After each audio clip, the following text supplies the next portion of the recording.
Well, what's up, everybody? I'm so glad you're here with us on the Pastor Pod. We're in for an incredible episode today. Cannot wait to bring our guest on in just a few minutes. And I'm joined, as always, by my good friend Jay Mudd. And if you don't know, or maybe you're new to the podcast, Jay has recently moved back to the Sunshine State, back to Florida, the place where there are large mosquitoes and snakes and alligators and Florida man. And I know moving, I've moved a few times in my life. It's fun, tiring, exhausting. How has it been for you? How's the move? Everybody wants to know. The whole podcast world, the Pastor Pod audience wants to know, how has the move been from the Northeast to the Sunshine State? Right. It's hot, man. It is hot. I'm at a 3-shirt minimum per day. I'm changing my shirt 3 times a day. Listen, it's moving. Moving is grueling. In many, many ways. It's mentally exhausting, physically exhausting. And then moving with ministry, I'm not sure I can even put into words what that's like. As you're transitioning from one ministry to another. Mm-hmm. It's so I am, so I don't want to give away too much on our recording schedule, but it's been 2 weeks since we recorded. All right. So we recorded a couple episodes ahead of time to give me a little bit of transition time. That's been nice of you, Josh, to be flexible with me. But so I'm about 2 weeks into kind of a move and a transition from Boston to Central Florida. And I'm just now to a point where I'm beginning to mentally wrap my head around. I'm almost just like, I don't use the word detox, but I'm more of I don't know. It's just a mental dump is what it is. It's download of everything. So mentally, it's just exhausting. I'm having a good time with my kids right now. This is great. We took the month of July from not doing any kind of major things. I'm still active on the podcast here because, man, this is just fun. This isn't work. Yeah, This is fun. that's right. And so, we're having fun. I'm enjoying it, but the traditional stuff happens when the mud moves. I don't know if everybody else is like this, but something's going to happen. Our movers were delayed. We went, 2 weeks with air mattress city is what I called it. So there's air mattresses all over the house. And it's just, my back hurts, my neck hurts, not because of anything except for sleeping on the air mattress. And so it's been fun. It's been exhausting. My stuff has finally gotten here after a long time waiting. And so now we're just surrounded by boxes, and you kind of look at it and you kind of regret it. And some of it's like, why did we keep half of this stuff? That's right. Yeah. How do we collect all this? Why did we just get rid of all this stuff and start over? It would have been easier. Yeah. But anyhow, that's kind of where we're at. And so I'm enjoying being back in the Sunshine State. My kids are enjoying it, and we're loving it. And so now we're about 2 weeks out from starting our new adventure at a church where I'll be I don't even know what my role is going to be, Josh. Sorry. Listen, you just moved. All right. Well, there's a lot of grace, but tell us the name of the church and your role. And so I'll be at the Church of South Lake, which is in Claremont, Florida. And if you don't know where that's at, it's just a suburb of Orlando. Really, it's not far from Orlando. And I'm a teaching pastor, and multiplication really is going to be a primary place where I'll be leaning in, where I'll be getting to do 2 things that I absolutely love doing and I'm crazy about doing: teaching the Bible, and really helping them to become a multiplying church where they're going to plant multiple churches over the next decade. So my job is going to be to find, recruit, train, equip, and then send out from the church new churches, new church planters and core groups and things of that sort. And so lots of work ahead. But I'm really, really excited about the idea of multiplying and being a multiplying church, and really being able to focus in on coaching planters, which I absolutely love doing. So I'm excited about that.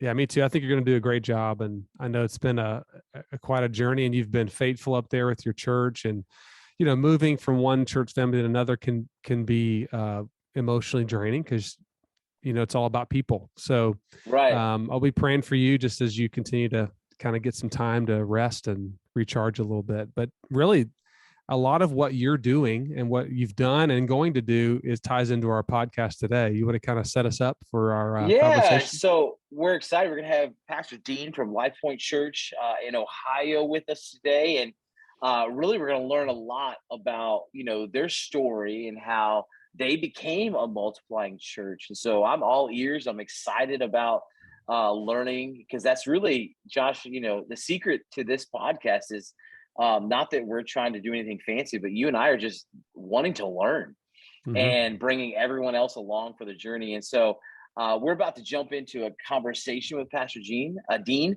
from Lifepoint Church regarding multiplication. And I believe if you're listening in right now and you're a pastor going, hey, I'd love to get in on being a multiplying church, this is the podcast that you want to really listen in on. So without further ado, let's jump into that conversation.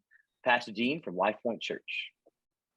Well, I've been following Pastor Dean from afar for a few years, and I'm looking forward to hearing from him today on the Pastor Pod. And just from afar, he's definitely influenced me. And we had a conversation a few months ago, and he took some time out of his day to give me some great advice and encouragement, kind of with where our church is at. But Dean, we're so glad you're on the Pastor Pod today, and so looking forward to getting to know you. Tell us a little bit about yourself, your family, kind of your passions and ministry. Sure. So I grew up here in the state that I serve in. So I'm a Buckeye. I grew up in Southern Ohio. So I'm a little more Appalachian or Appalachian if you're from where I'm from. So more near Kentucky and West Virginia. So a little bit more of that ilk. My wife is from Louisiana. And so we met when I was in seminary in Memphis, Tennessee. So was she. We met the first day of school. And so we started dating, and she kept telling her family that we got engaged and she was marrying a Yankee. And so I took her home with me the first time to meet my family for my family reunion. And if I remember the story correctly, my dad had chickens and a rooster, and the rooster got after my niece, who was probably 2 or 3 years old. And my dad didn't go for that, and we had chicken and dumplings for dinner. So my wife quickly found out that maybe I wasn't the Northeastern American Yankee that she thought I was. So we got married, and today we have 3 kids. I'm getting used to having more kids in college than we do in high school. So my oldest just graduated from college this spring. She's getting ready to go on staff with a church plant here in Columbus on campus at the Ohio State University. And everyone in America hates that, except for people that live in Ohio. They hate the "the." We love it. And then my son, he is a sophomore, going to be a junior next year at Ohio State as well. And then my last daughter, she's a junior going on junior in college, or as I like to say, 17 going on 27. So the young ones, wild card. Yeah. Well, I went to Bible college with a guy who that's what he said. He's like, I'm Ohio through and through. And he's like, the Ohio State. Yes. And so it resonates with me. I don't know why. I just went to a college with the guy. So, Dean, thanks for sharing a little bit about you, yourself, and your family. But tell us a little bit more about Lifepoint Church and how it became a multiplying a church a little bit, but take a moment and share a little bit about Lifepoint Church, a short of overview of the history of the church and where you guys are today. Yeah. So Angie and I helped plant a church in Memphis. I never dreamed of being a church planter. A buddy of mine and I went to the original Catalyst conference. And while we were there, the first one was held at North Point. And I remember walking into the building. I remember what was shared at the conference. And it was there really for the first time that I thought, man, if I could plant a church like this, if I could plant a church that I felt like people would walk into and it wouldn't feel stuffy, it wouldn't feel like they didn't belong. I thought, man, I would consider it. And so I think that really hit both of us. So we ended up planting a church in Memphis. And after a couple of years, the church, just for variety of circumstances and reasons, grew really quickly, and we had a large team. And so the church that I had attended when I was in college at OSU, and the local missionary there, independently of one another, called me and asked me to pray about planting in Columbus. So 2004, myself and 3 other families moved, one from Oklahoma, one from Tennessee, one from Mississippi, and our family at the time. And we moved and planted in 2004. And so we thought we were going to get a number of people from other churches to start. Kind of had some conversations that were leading that way, and that didn't end up materializing. So we kind of had that mentality that we're going to have a crowd of people, and out of the crowd we'll develop a core. And what happened was we had to flip that model on its head. So we started with a core. So we basically started a Bible study in our home with about 14 people. That's all we had to start. And then we kind of had to go from core to develop the crowd, the Sunday gathering of believers. So that took about 6 months. The last month, I think we had about 65 people in our house, and, getting chairs from our neighbors, and they were let people park in their driveways. And it was crazy, and you would never plan it that way. It was really incredible and a lot of fun. We ended up, I think, baptizing about people from 11 different houses in our neighborhood in the first 4 or 5 years. So that was really great. It was really organic. So we launched a service in the fall of 2004. So that this year will be 18 years old. That's awesome. Wow. That is awesome. Yeah. I loved our conversation we had a few months ago, and we talked a lot about not only church planning, but what does it look like for a church to define health, or define a successful church. I don't even like to use the word successful, but it may be a faithful, God-honoring church has a desire to multiply itself, just as a health, anything healthy grows and matures and sends people out. So, that's something that I'm praying through for our church, for our future. What does that look like for the Bridge Church? I know, Jay, you're rolling into it. Not only have you done that in Boston, but you're getting ready to enter a new position where that's a big piece of what you're going to be doing. So really, my question today is really, how did you come to the point where you knew Lifepoint would be a multiplying church, not only church planning, but going to campuses? Like, when was that when did that happen in the journey of the church? Was this like an aha moment you had, or was it just something that had always been part of your DNA and your desire? Yeah, I think it definitely developed over time. When so for the first 7 years, I think we met in 16 different locations over the first 7 years. Not all of those were seasons, but they were still places that we had to meet, one-offs wherever we could go. So the modern day multi-site movement really started right in the late 90s. I think there was one meeting in 99 and a couple of meetings in 2000, 2001. So we didn't even know that was going on at that time. We were still trying to get going. But in 2006, we were still meeting in the evening. So we just started in 2004. So still meeting only in the evening, because that's the only location we could find. We looked at 32 different places to meet before we finally landed on something that would kind of meet our needs, but we could only meet in the evening. So in 2006, there was a building that we found kind of opposite us in our target area that we could meet in the mornings. So we started meeting there in the mornings and kept our evening service in the opposite side of our target area. So we were multi-site without intending to be. I wish I could say, yeah, we were in the early part of the multi-site movement, and we had this vision. You were. And we had this da-da-da-da-da. But it wasn't. It was just necessity. Like, we just needed a place to meet.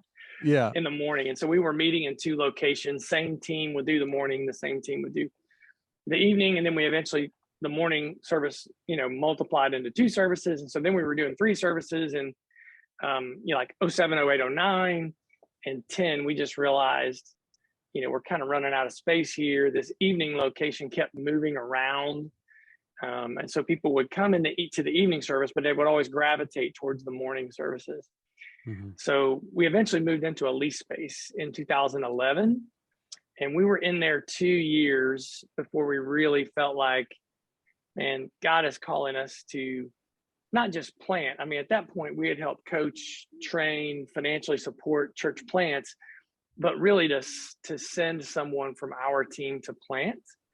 And so our family ministries pastor at the time, we sent him to a community that's about 45 minutes away, but it's the community that he grew up in. So we didn't really follow what Jesus said about his hometown in Nazareth. We kind of just set that aside and we decided to do it anyway, right?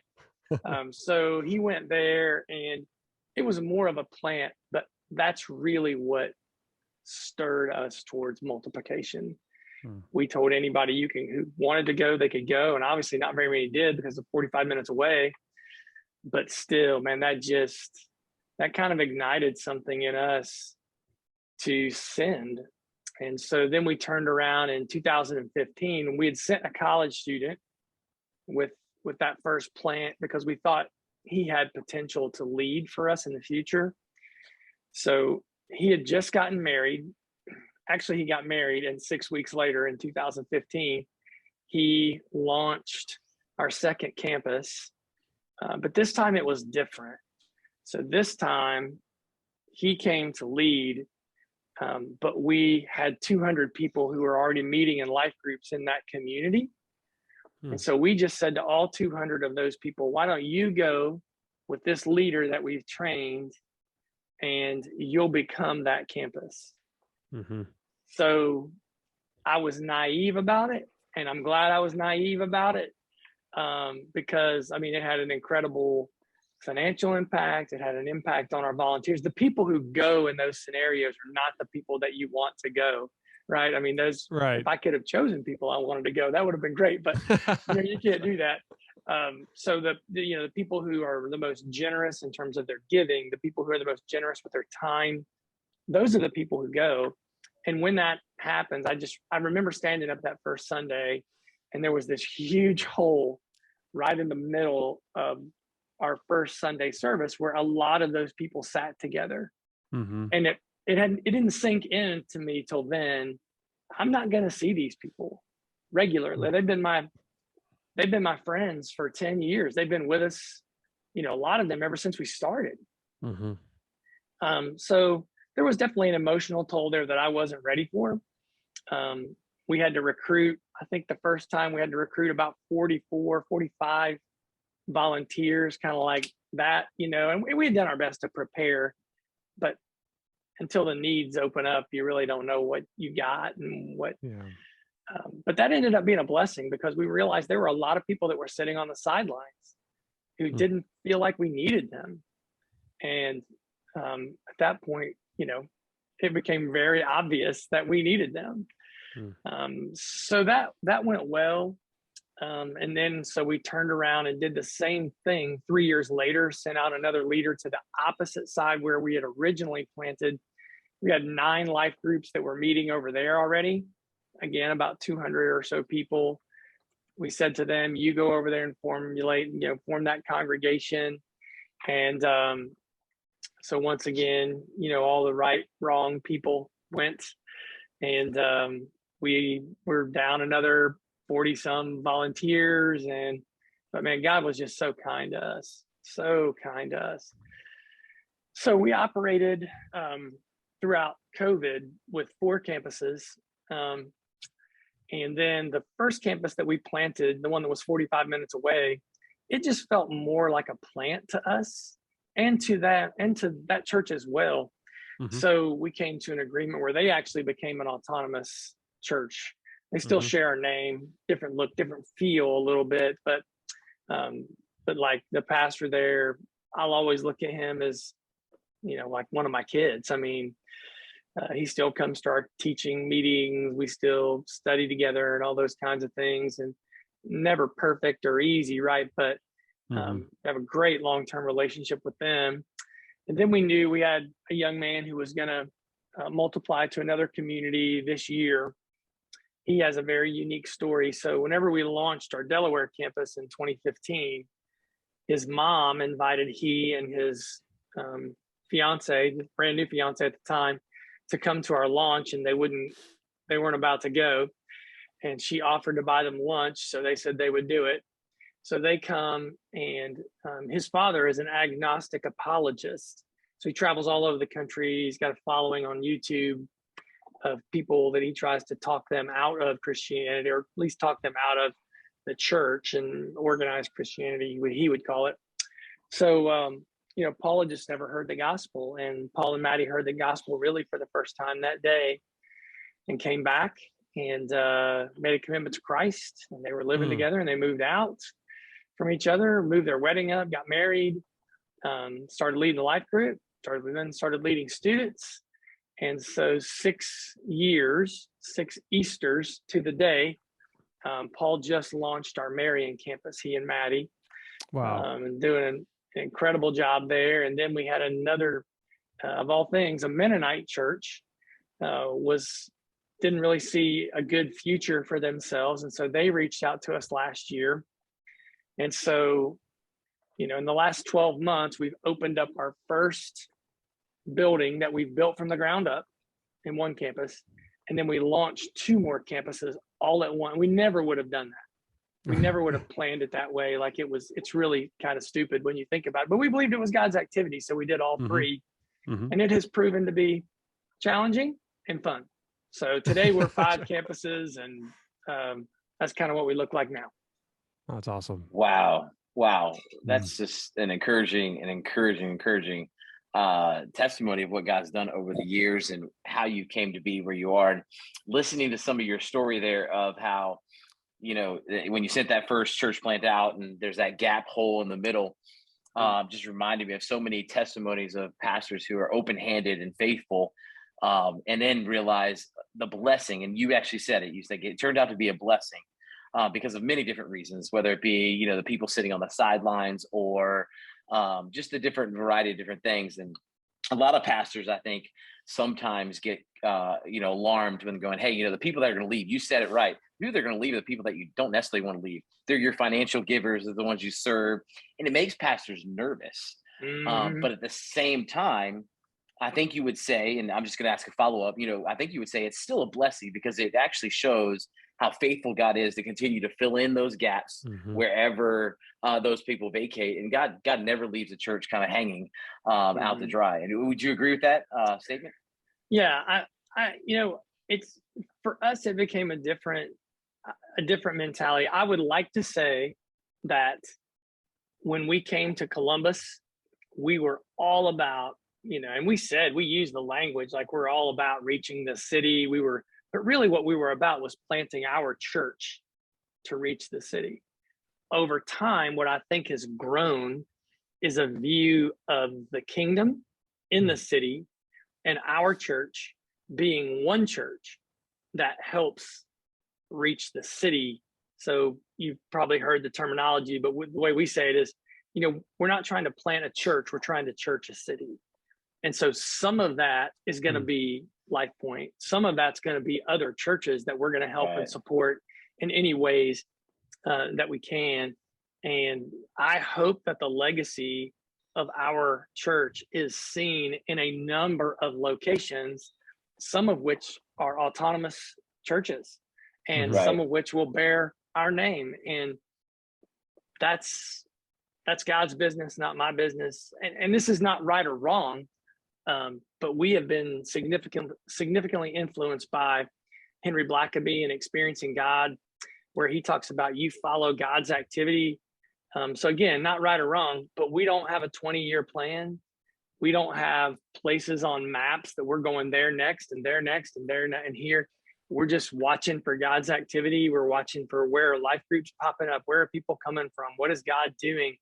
And instead of trying to get God to join my agenda, I'd rather get on God's agenda and join in what he's doing. And so, like I said, over the last year, you would never plan it this way, but we believed it was God's activity. So let's get on board. And it's way more fun that way. Find out where God is at work and join him. Henry Blackaby, yes, Experiencing God. I absolutely. So we like to talk about all the lots of successes that come with church planting. Mhm. But I think it'd be wrong of us not to also maybe consider and think through, some of the pitfalls that we often find when it comes to multiplication, because there are some pitfalls, there are some things that come through, and some lessons to be learned. What do you think as we think through multiplication? And I'm all ears. One of my primary roles, moving into now, I've always been about multiplication, but a little bit of a different swing on it now. But what do you think some of the things we need to be prepared for as we seek to be multiplying churches? What are some of the things that we need to be mindful of, aware of, as if someone's listening right now and they're like, hey, I want to be a multiplying church? What do you think some of those things are that you would highlight? Yeah, so I think Josh said this even earlier. So healthy things multiply, unhealthy things don't. And every now and then I come across folks who try and use multiplication as the answer to a problem in the life of their body, their local body. So let's say you have two factions that develop, and one group of people that develops is about family discipleship, let's say, and the other group's about, no, here's the way we want to try and reach the community through reaching kids. And so what you decide is, well, let's instead of engaging in conflict and finding unity and multiplication coming out of health, sometimes multiplication seems to be an answer to a pain point, and that's typically not going to work out well. The second thing that I think is it's just dangerous whenever we confuse church planting and multiplication with starting church services. And in my opinion, those are not the same thing. Yes. So in the network that I serve, I'm part of the Send network. We are gravitating more and more towards organic, core to crowd multiplication. We're gravitating more towards sending, because I think for a lot of years, not just inside our network, but I think church planting broadly, it was more about, I got to go start a service, than it was, I'm going to go plant a church. So when you go plant a church, right, you try and engage the community, and out of reaching the community, you develop biblical community, right? And so together, so you go engage the community, then you're making disciples. And out of making disciples, then what happens is you need a representation of the local body of believers. And what tends to happen is we get the cart before the horse, and we're like, how can we start a big service? And then we'll do city engagement, then we'll do evangelism, then we'll do discipleship. And I think we all probably have been in situations where we felt the tension and the struggle of trying to go from the focus and emphasis being on the service to making disciples. And so sometimes the strategy for multiplication is actually, we're just starting new services. There's nothing wrong with starting new services, Right? but I don't know that it always facilitates discipleship that's born out of a mentality of multiplying leaders and making disciples. So that brings up a lot of questions. I mean, because I've learned from leaders that it's all launch large. It's the funnel. I've been to the purpose driven conferences. I've been to a couple different sessions, and I don't disagree with you, because I think there's a little bit of both and, but I hear your heart that there has to be enough people to support and grow the church. But if a goal is just get them in the seats, and then the goal is to get them to come back next week and sit in the seats, and then get more people to sit in the seats, and they never take next steps, then we're just creating an environment just to come listen to us, as we're the experts. We're not equipping, training. Is that what you're saying? Is that kind of a piece and listen, of that? I want you to hear, I encourage all of our planters, if you can launch large, but launch large with a city engagement strategy and a discipleship strategy. Don't just try to launch large. I like that, because that's huge. I totally agree with it's not either or. It is 100% both. And I would, I would never discourage anybody from launching as large as possible. Of course. Yeah. I think also you go back to what you said earlier, and I think there is something to be said about that idea of just watching where God's already at work and kind of jumping in. And I think that's going to answer your both and kind of question. Some people, some of the, we talked before we, hit record today about a church planter pastor in the South Shore of Boston, Sean Sears. And it started with his neighbors. His neighbors coming to him saying, "Hey, would you do a Bible study?" His lost neighbors saying, "Would you do a Bible study?" And then it turned into, he said he didn't, it took him 10 years to get over 200 people in his church. And today it's one of the largest churches in the greater Boston area, one of the largest churches. Yeah. And it's not about numbers, but he's not a guy I would say launched large. He's a guy who said, "Hey, I'm just going to figure out what God's doing here. I'm going to jump in and do my best to labor along."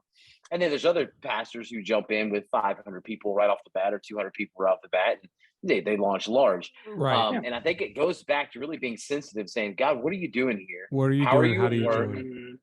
And then let me just be faithful. Let me be faithful. And so I think there's pastors who do get discouraged when they're like, "Hey, everybody says launch large, but I don't have the large." Right. That's okay. Listen, be faithful with what God's given you and go with it and run with it and be the church. And have an impact right where you're at. And so I think what you're saying is very important for every person to hear, because it's not either or. Well, it's both. I think what you're saying, Dean, is it kind of goes against the grain, to be honest with you. I mean, that has been the push for, gosh, as long as I've been at a couple different churches. It typically lead pastors that have growing, multiplying churches, they don't say, let's just develop leaders, and if a service breaks out while we're reaching people, great.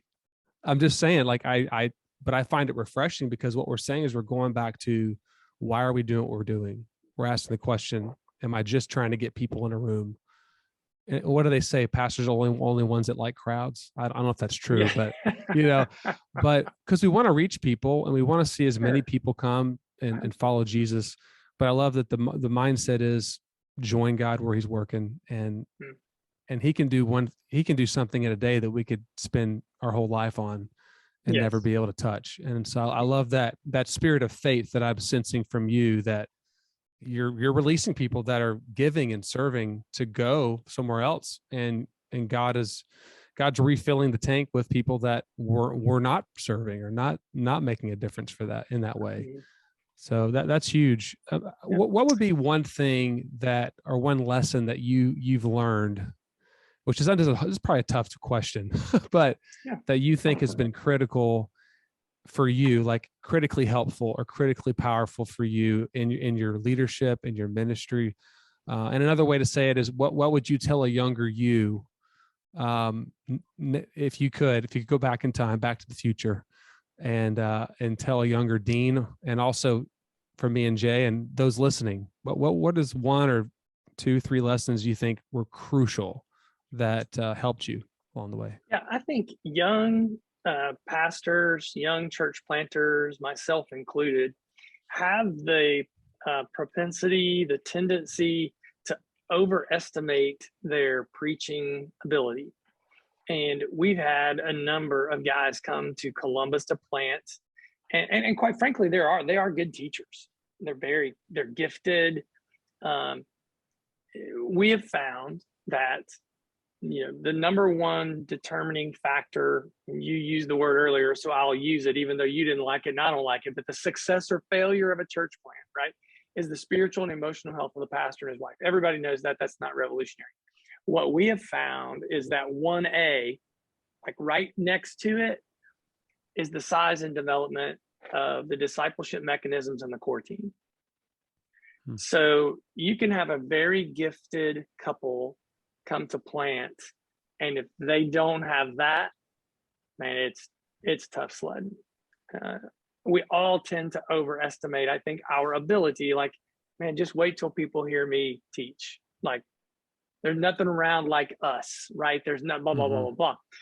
You flip that coin, and when you find both of those things together, sometimes this can even outdistance this a little bit in terms of gifting, and you can't stop it.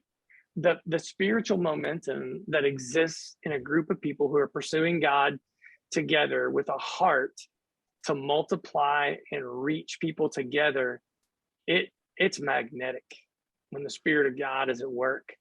And so I would say to myself when I was younger, give yourself to that.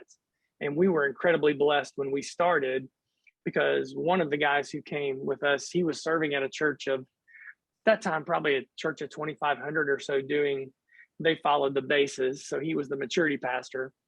But he had been to Asia. They had been to Paul Tongi Cho's church. They had studied the cell group model. And so they had dipped their toe in the water of small group multiplication. And so we just started with that mentality. Like, we're going to start groups that start groups. And man, his influence on our team has allowed us to maintain a very high percentage of people at our church who are relationally connected and helping one another take the next step in their spiritual journey, and do that in the framework of multiplying. Wow. Josh, this has been a great conversation. I just want to sit and learn and learn and learn and learn.